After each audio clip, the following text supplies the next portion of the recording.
अल्हम्दुलिल्लाहि रब्बिल आलमीन वस्सलातु वस्सलामु अला सय्यिदिल अंबियाइ वल मुरसलीन अम्मा बअदु फ़अऊज़ु बिल्लाहि मिनश शैतानिर रजीम बिस्मिल्लाहिर रहमानिर रहीम। सबक नंबर 46 नुज़हतुल क़ारी शरह सहीहुल बुखारी। इसमें अल्हम्दुलिल्लाह दूसरी जिल्द का आगाज़ हो चुका है। पिछले सबक में किताबुस सलात से नमाज का बयान। आज इंशाअल्लाह ताला हदीस नंबर 247 247 और पेज नंबर ये जो कंप्यूटराइज्ड है इसका 64 है 64। यहाँ से इंशाअल्लाह ताला आगाज़ करेंगे। बगौर समाअत करते जाएं और समझते जाएं, जहाँ से ना पता चले दोबारा सुने। यूँ इंशाअल्लाह ताला बहुत इल्म हदीस हासिल करने का मौका मिलेगा और फिर बाद में अपना खुलासा लिख कर या बोल कर मुझे अता फरमा दीजिएगा। हदीस नंबर 247 है। हज़रत अबू हुरैरा रज़ियल्लाहु तआला अन्हु ने कहा, रसूलुल्लाह सल्लल्लाहु अलैहि वसल्लम ने फरमाया, तुम लोग एक कपड़े में इस तरह नमाज ना पढ़ो कि कंधे पर कपड़े का कुछ हिस्सा ना हो। हदीस 248 है। इक्रमा ने कहा,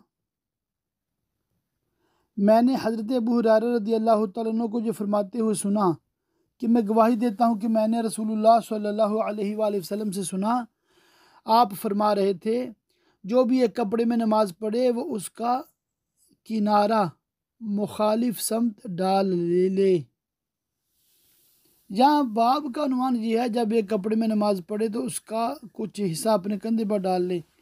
पहली हदीस को बाब से सराहतन मुताबिकत है, दूसरी को लजूमन। इस तरह के कपड़े के दोनों किनारों में मुखालफत उसी वक़्त होगी जबकि उसका एक किनारा कंधे पर ज़रूर हो।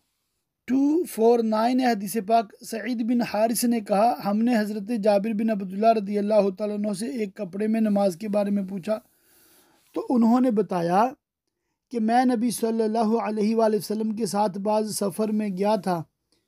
एक रात अपनी ज़रूरत के लिए खिदमत अक़दस में हाज़िर हुआ तो हुजूर को नमाज पढ़ते पाया और मेरे बदन पर एक ही कपड़ा था। मैंने उसे लपेट लिया और हुजूर के पहलू में नमाज पढ़ी। जब हुजूर नमाज से फारिग हुए तो पूछा, ए जाबिर, रात में आने की वजह क्या है? मैंने अपनी ज़रूरत अर्ज़ की। जब मैं ज़रूरत अर्ज़ कर चुका तो फरमाया, ये जो मैंने तुझे देखा तेरा इस तरह कपड़े में लिपटना क्यों है? मैंने अर्ज़ किया, कपड़ा एक ही था। तो आपने फरमाया, अगर कपड़ा चौड़ा हो तो उसे लपेटा करो और तंग हो तो तहबंद बना लो। ये सफ़र ग़ज़वा बुवात का था। शरह में लिखा है, जैसा कि मुस्लिम में है, बुवात जुहैना के पहाड़ों को कहते हैं। ये ज़ी खशब के अतराफ़ में मदीना तैयबा से 4 मंजिल के फासले पर है। ये ग़ज़वा 2 हिजरी में हुआ था, हिजरत के 13 महीना और रबीउल अव्वल या रबीउल आखिर में।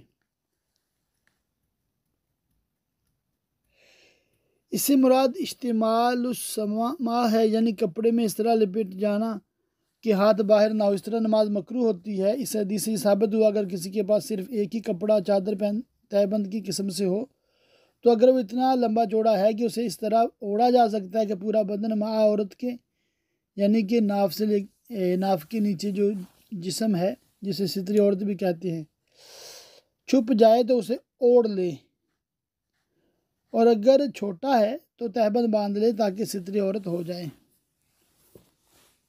हदीस 250 हज़रत सहल रज़ियल्लाहु तआला अन्हु ने फरमाया कि नबी सल्लल्लाहु अलैहि वसल्लम के साथ कुछ लोग बच्चों की तरह अपने तहबंद गर्दनों पर बांध कर नमाज पढ़ते थे और औरतों से कहा जाता कि अपने सरों को इस वक्त तक ना उठाओ जब तक मर्द सीधे बैठ ना जाएं। इससे 2 मसले मालूम हुए कि जहाँ तक मुमकिन हो औरत यानी सितर के अलावा और जिस्म को भी छुपाए। दूसरा यह कि अगर मुसल्ली नमाजी ने औरत छुपा ली मगर फिर भी उस पर किसी दूसरे की नज़र पड़ जाए तो नमाज में कोई खलल नहीं पड़ेगा।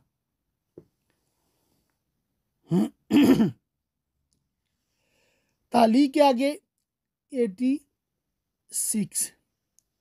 इमाम हसन बसरी ने फरमाया, मजूस जो कपड़े बुनते हैं उनके पहनने में कोई हर्ज नहीं। नुएम बिन हमाद ने सनद मुत्तसिल के साथ इन अल्फाज में रिवायत किया, जिस कपड़े को मजूसी बुने उन्हें धोने से पहले इनमें नमाज पढ़ने में कोई हर्ज नहीं। तालीक 87।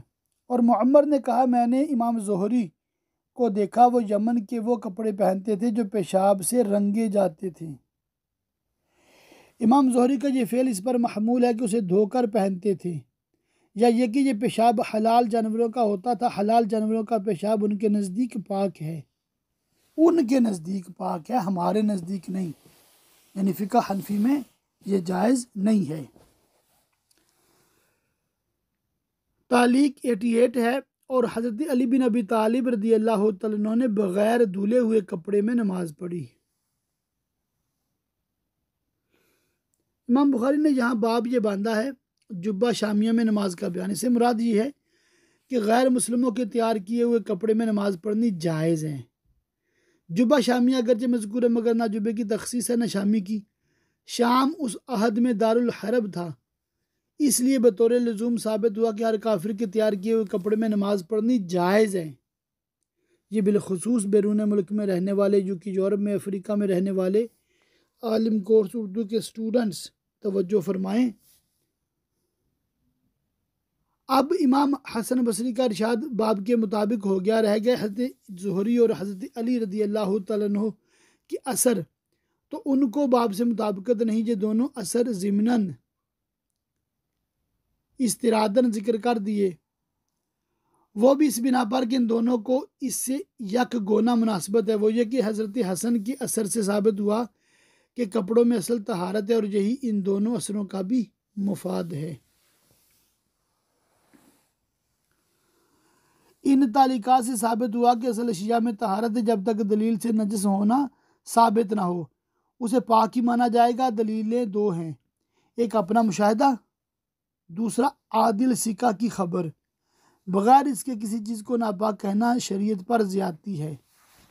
कुफ़ार के तैयार करदा कपड़ों का हुक्म ये हमने अभी मतलब समझा है, और इसमें आइमा का इख्तलाफ है, इसको हम रहने देते हैं। अच्छा, यहाँ पर अनवर शाह का इज्तिहाद और उसका रद्द, ये असल में देवबंदियों का कोई मौलवी था, तो इसका रद्द किया मुफ्ती साहब ने बुखारी की शरह में जगह जगह। इमाम बुखारी ने जो बाब बांधा इस पर फैज़ुल बारी में है। इस बाब से ज़ाहिर है कि इमाम बुखारी जो बताना चाहते हैं कि गैर अरब के वज़ा के कपड़े में नमाज जायज़ है। अफसोस है कि उनकी नज़र इस तरफ नहीं गई कि उस अहद में गैर अरब कुफ़ार थे, और कुफ़ार की वज़ा के कपड़े पहनना बाहुक्म हदीस ममनू। हज़ूर अक़दस सल्लल्लाहु अलैहि वसल्लम ने फरमाया, अजमियों की वज़ा से बचो, और फरमाया जो किसी कौम से मुशाबत करे वो उन्हीं में से है। इसलिए इमाम बुखारी से ये मुस्तबअत है कि वो कुफ़ार की वज़ा के कपड़ों को जायज़ कह देंगे और उनमें नमाज की इजाज़त दे देंगे। यहाँ कश्मीरी साहब को धोखा लगा। जुब्बा शामिया शाम में बनता था मगर अहले अरब में बकसरत राज था, इसलिए वो कुफ़ार की वज़ा ना था।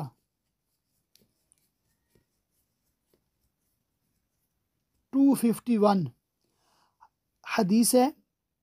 हज़रत जाबिर बिन अब्दुल्लाह रज़ी अल्लाह तआला अन्हु हदीस बयान करते हैं कि रसूलुल्लाह सल्लल्लाहु अलैहि वसल्लम मक्का वालों के साथ काबा के लिए पत्थर ढोते थे, और हुजूर सिर्फ तहबंद पहने थे।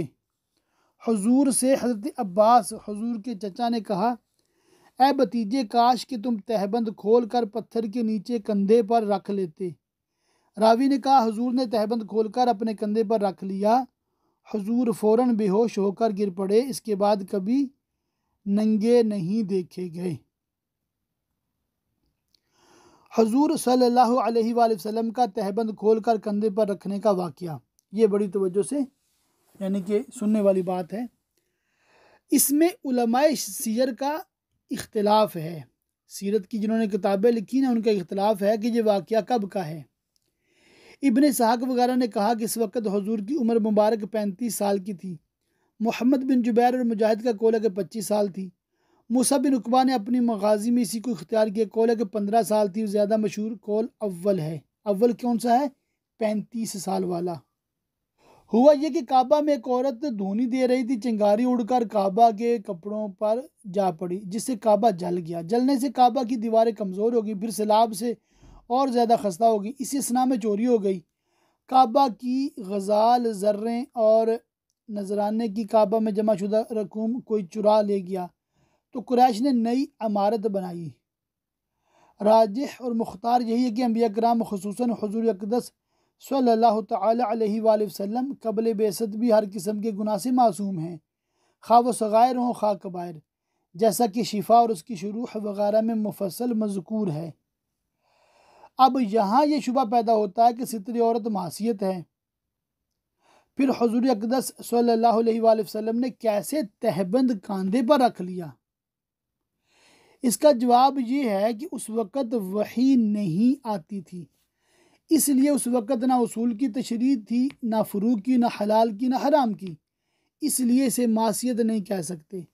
शिफा और इसकी शरह जो है हज़रत मुल्ला अली ने फरमाई, उसमें है सही ये है कि अंबिया किराम हर ऐब साबिक और लाहिक से मुनज़्ज़ह हैं और हर उस चीज़ से जिसमें अल्लाह अज़्ज़ व जल की नाफरमानी का शुबा हो मासूम हैं। कैसे नहीं होंगे, हालांकि इसका तसव्वुर मुहाल के मिसल है, इसलिए कि गुनाह का हुक्म तकरीर शरीयत के बाद ही होगा, खा व सगीरा हो या कबीरा। ये ज़रूर है कि ये हुजूर की शान अरफ़ा आला के मुनाफी है, इसीलिए मिन जानिबिल्ला फ़ौरन बिला ताख़ीर गशी तारी हो गई, जिससे तनब्बो हो गया, यानी तंबी हो गई। अल्लामानी लिखते हैं कि अल्लाह अज़्ज़ व जल ने हुजूर की सरिश्त ही में आला अखलाक कामिल हया रखी थी। आप कंवारी पर्दा नशीन से ज़्यादा हया फरमाते थे, इसीलिए सितर खुलते ही बेहोश हो गए, फिर इसके बाद कभी बेपर्दा नहीं देखे गए। एक हदीस में है कि फरमाया, कोई सूरत होती तो मैं अपने अंदरूनी कपड़ों से भी अपनी शर्मगाह छुपाता। मुताबिकत यहाँ बाब ये है बरहना रहने की कराहत का बयान, नमाज में हो या नमाज के अलावा। यहाँ शुबा ये है कि ये वाक़या है कबल नुज़ूल वही का और अभी गुजरा कि उस वक़्त तकरीर शरीयत नहीं थी, फिर इससे किसी हुक्म पर इस्तिदलाल कैसे दुरुस्त है? फिर इस हदीस को बाब से क्या मुताबिकत है? जवाब यह कि मुताबिकत इस जुमले से है, इसके बाद आप कभी बरहना नहीं देखे गए। यह नुज़ूल वही के बाद को भी आम है और हालत नमाज वगैरह हालत नमाज दोनों को आम है। इमाम बुखारी पर ततफ़ुल। अलबत्ता बाब के उन्वान पर यह शुबा रह जाता है कि उन्होंने बाब में सिर्फ कराहत फरमाया है, हालांकि बराना होना हराम है, सिर्फ मकरूह नहीं। इससे नमाज फासिद हो जाती है, सिर्फ मकरूह ही नहीं होती। जवाब में ये कहा जा सकता है कि इमाम बुखारी की मुराद कराहियत से लुग़वी मानी है, यानी नापसंद होना, और नापसंद होना हराम और मासियत को भी आम है। हदीस नंबर 252। हज़रत अबू हुरैरा रदी अल्लाह तआला अन्हु ने फरमाया, एक साहिब नबी सल्लल्लाहु अलैहि वसल्लम की खिदमत में खड़े हुए और एक कपड़े में नमाज पढ़ने के बारे में पूछा, तो आपने फरमाया, क्या तुम में से हर शख्स के पास 2 कपड़े हैं? इसके बाद उसने हज़रत उमर रदी अल्लाह तआला से पूछा, तो उन्होंने फरमाया, जब अल्लाह वुसअत दे तो तुम भी वुसअत करो। आदमी अपने जिस्म पर चंद कपड़े जमा करे, तहबंद और चादर, तहबंद और कुर्ते, तहबंद और कुबा पायजामे, चादर पायजामे और कुर्ते पायजामे और कुबा जांगिया और कुबा जांगिया और कुर्ते में नमाज पढ़े। रावी ने कहा, मैं गुमान करता हूँ कि ये भी फरमाया जांगी और चादर में। यहाँ पर एक बहस मुफ्ती साहब ने इस पर लिखा है, वो एक इल्मी बहस है, उसमें पढ़ने की हमें हाजत नहीं है। नीचे उन्वान है, पायजामा अंबिया का लिबास है, इस हदीस से साबित हुआ कि सहाबा कराम रज़वानुल्लाहि अलैहिम अजमैन की अहद मुबारक में पायजामा पहने जाते थे। पायजामा बहुत कदीमी लिबास है जो हज़रत अंबिया कराम अलैहिमुस्सलाम पहनते आए हैं। अल्लामा ने लिखा है कि अल्लामा शेख ज़ैनुद्दीन बल्किनी ने मरफूअन ये हदीस हज़रत अबू हुरैरा रज़ियल्लाहु तआला अन्हु से रिवायत की है। सबसे पहले पायजामा हज़रत इब्राहीम अलैहिस्सलाम ने पहना। यही वजह है कि क़यामत के दिन सबसे पहले उन्हें लिबास पहनाया जाएगा, क्योंकि उन्होंने इस लिबास को जो सबसे ज़्यादा औरत छुपाने वाला है सबसे पहले पहना, तो उन्हें ये इनाम मिला। तिरमिज़ी में इब्न मसऊद रदियल्लाहु तआला अन्हु से मरवी है, जब मूसा अलैहिस्सलाम अल्लाह अज़्ज़ व जल से कलाम फरमाया तो वो ऊन का कंबल, ऊन की छोटी टोपी, ऊन का जुब्बा, ऊन का पायजामा और मरे हुए गधे की खाल की नालैन पहने हुए थे। हुजूर ने पायजामा पहना या नहीं, इसमें फिर यहाँ पर एक बहस है। खुलासा ये है कि नबी करीम सल्लल्लाहु अलैहि वसल्लम ने पायजामा ख़रीदा तो है, ये साबित है, मगर पहनना साबित नहीं है। हदीस नंबर 253 है। हज़रत अबू सईद खुदरी रज़ियल्लाहु तआला अन्हु से रवायत है, उन्होंने फरमाया रसूलुल्लाह सल्लल्लाहु अलैहि वसल्लम ने इस्तेमाल सम्मा से मना फरमाया और एक कपड़े में इहतिबा से मना फरमाया, इस सूरत में कि शर्मगाह पर कुछ कपड़ा ना हो।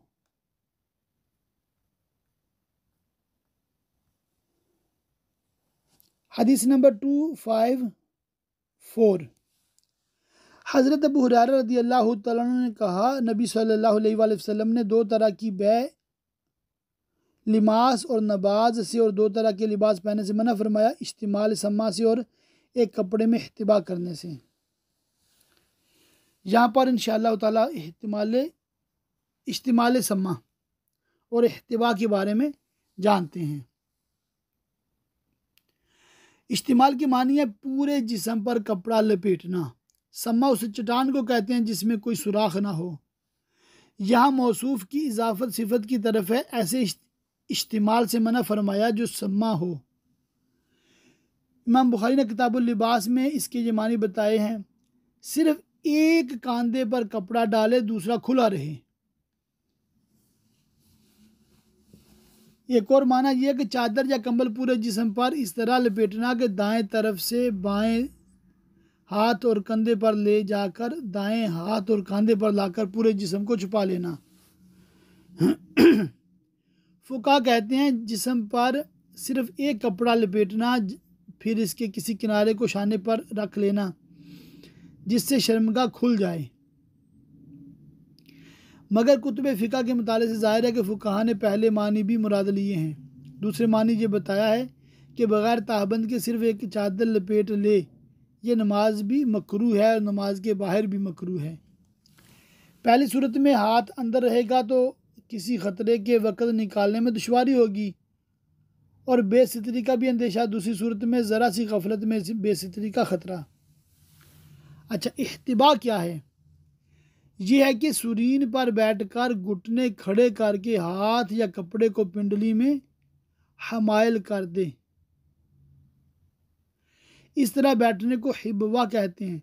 जब शर्मगाह पर कोई कपड़ा ना होगा तो शर्मगाह के खुलने का अंदेशा होगा और ये हराम है, इसलिए ये भी इस सूरत में मना है जब शर्मगाह पर कोई कपड़ा ना हो। अगर शर्मगाह पे कपड़ा है तो मना नहीं है। बाब की तोज़ीह पढ़ने की हाजत नहीं है। मुताबिकत का भी मसला नहीं है। बेमुलामसा और मुनाबज़ा ये इंशाअल्लाह ताला हम बहार शरीयत में इसके हवाले से तफसीलात पढ़ेंगे। हदीस नंबर 255 है। हज़रत अबू हुरैरा रज़ियल्लाहु ताला अन्हु ने फरमाया, अबू बकर ने मुझे इस हज में ऐलान करने वालों में जो मैं नहर को भेजा कि हम मिना में ये ऐलान कर दें कि इस साल के बाद कोई मुशरिक हज ना करे और ना कोई नंगा होकर बैतुल्लाह का तवाफ़ करे।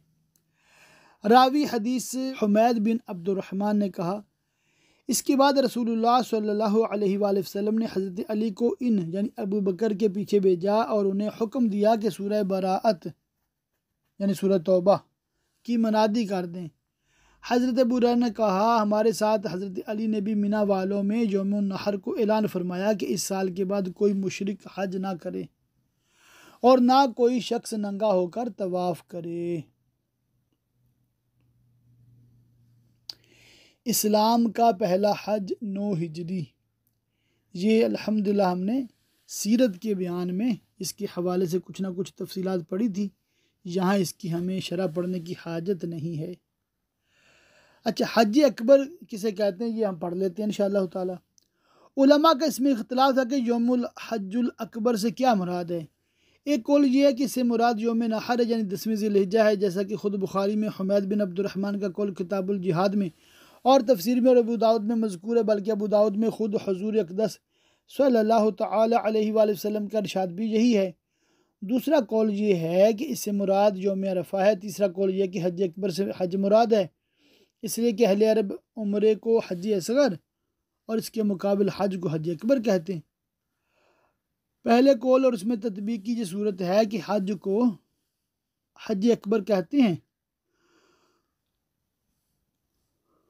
और 10वीं ज़िलहिज्जा यौमुन नहर हज के जाम में से सबसे ज़्यादा अहम है, इसलिए इसको यौमुल हज्जिल अकबर कहा गया है। तालीक है 89 और 90। अबू अब्दुल्ला यानी इमाम बुखारी ने कहा, हज़रत इब्ने अब्बास और हज़रत जरहद और हज़रत मोहम्मद बिन जहश रदी अल्लाह तआला अन्हुम ने नबी सल्लल्लाहु अलैहि वसल्लम से रवायत किया कि रान औरत है, जिसे पंजाबी में पट कहते हैं ना, इंग्लिश में थाई कहते हैं। पेट से लेकर घुटने तक जो लेग है, टांग का ऊपर वाला हिस्सा। और हज़रत अनस रदी अल्लाह तआला अन्हु ने फरमाया कि नबी सल्लल्लाहु अलैहि वसल्लम ने अपनी रान खोल ली। अबू अब्दुल्ला ने कहा, हज़रत अनस की हदीस सनद के एतबार से कवी है और जरहद की हदीस में ज़्यादा एहतियात है ताकि हम सहाबा के इख्तिलाफ से बच जाएं। अच्छा, ये मसला भी समझने वाला है। मर्द की आज़ाए औरत, मर्द के कितने आज़ा औरत हैं, इस बारे में मोतमद मज़हब 3 हैं। दाऊद ज़ाहिरी और इब्ने हज़म ज़ाहिरी का सिर्फ सबीलैन औरत हैं, बकिया आज़ा में कोई औरत नहीं, यानी कि सिर्फ शर्मगा अगली पिछली छुपा लो, बाकी कोई मसला नहीं। दूसरा कौल ये है, नाव के नीचे से लेकर घुटने तक सब आज़ा औरत है मगर नाव और घुटने नहीं। ये इमाम मालिक का है, इमाम ज़ुफ़र का है, इमाम शाफी का भी मज़हब यही है और इमाम अहमद बिन हम्बल का भी यही है।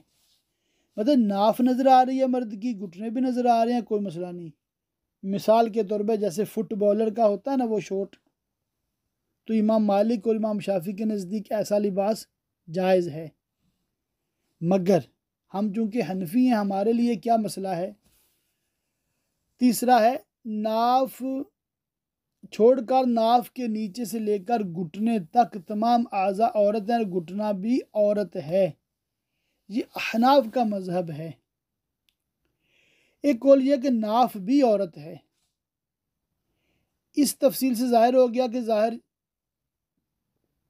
ज़ाहरिया को छोड़कर आइमा अरबा इस पर मुत्तफ़िक हैं कि रान औरत है।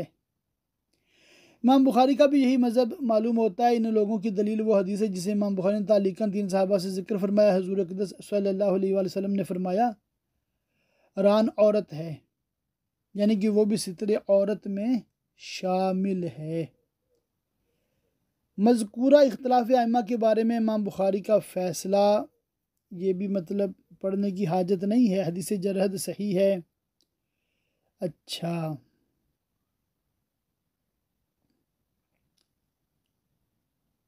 ये रान खुलने के हवाले से जो है ना वाक़या वो एक बार ऐसा हुआ, फ़तेह खैबर जब हुआ ना, तो घोड़े पर सवार नबी करीम सल्लल्लाहु अलैहि वसल्लम थे तो घोड़ा यानी दौड़ रहा था और हवा से तहबंद शरीफ जो है आपका मतलब उड़ा और रान मुबारक ज़ाहिर हो गई थोड़ी देर के लिए। फिर आप सल्लल्लाहु अलैहि वसल्लम ने उसको ढांप लिया, छुपा लिया।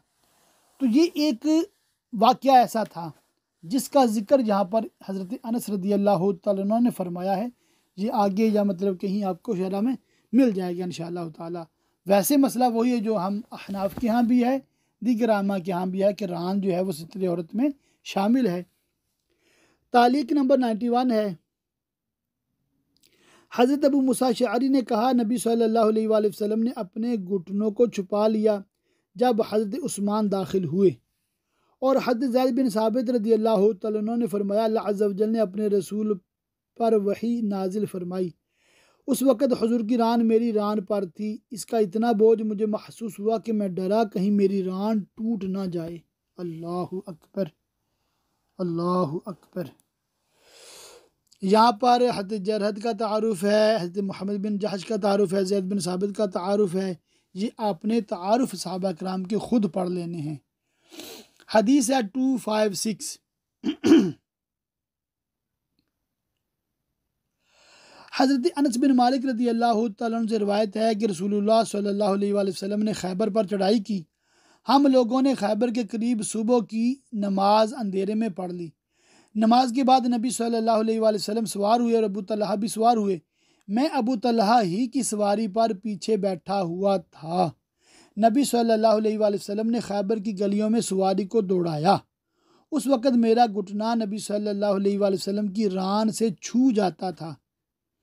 थोड़ी देर के बाद तहबंद हुजूर की रान से हट गया और रान खुल गई, इतनी कि मैं नबी सल्लल्लाहु अलैहि वसल्लम की रान की सफ़ेदी देख रहा हूँ। और जब आबादी में दाखिल हो गए तो 3 बार फरमाया, अल्लाहु अकबर, अल्लाहु अकबर, अल्लाहु अकबर। खैबर तबाह हो गया। हम जब किसी कौम के सहन में उतर पड़े तो इन डराए हुए लोगों की सुबह अच्छी नहीं होती। रावी ने कहा, खैबर वाले अपने कामों के लिए निकले तो चीखे, मोहम्मद और लश्कर। हज़रत अनस ने कहा, हमने खैबर ताकत से फ़तह किया। फ़तह के बाद कैदी जमा किए गए तो हज़रत दहिया कल्बी आए और अर्ज़ किया, या नबी अल्लाह, इन कैदियों में से मुझे एक कनीज़ अता फरमाएं। फरमाया, जाओ और एक कनीज़ ले लो। उन्होंने सफ़िया बिनते हज को लिया। इसके बाद एक साहिब नबी सल्लल्लाहु अलैहि वसल्लम की खिदमत में हाजिर अर्ज़ किया, या नबी अल्लाह, आपने सफ़िया बिनते हई बनी कुरैज़ा और बनी नुज़ैर की सैयदा दहिया को दे दी। वो सिर्फ हुजूर के लायक है। फरमाया, दहिया को इसके साथ बुला लाओ। वो उन्हें लेकर आए। जब नबी सल्लल्लाहु अलैहि वसल्लम ने सफ़िया को देखा तो दहिया से कहा, कैदियों में से इसके अलावा कोई और कनीज़ ले लो। हज़रत अनस ने कहा, उन्हें नबी सल्लल्लाहु अलैहि वसल्लम ने आज़ाद कर दिया और उनसे शादी कर ली। इस पर साबित ने पूछा, ए अबू हमज़ा, हुजूर ने उन्हें मेहर क्या अता फरमाया? तो उन्होंने कहा, खुद उनकी ज़ात को उनको आज़ाद किया और उनसे शादी कर ली। रास्ते ही में उम्मे सुलैम ने उन्हें दुल्हन बनाया और रात में हुजूर की खिदमत में भेज दिया। सुबह के वक़्त नबी सल्लल्लाहु अलैहि वसल्लम दुल्हा थे।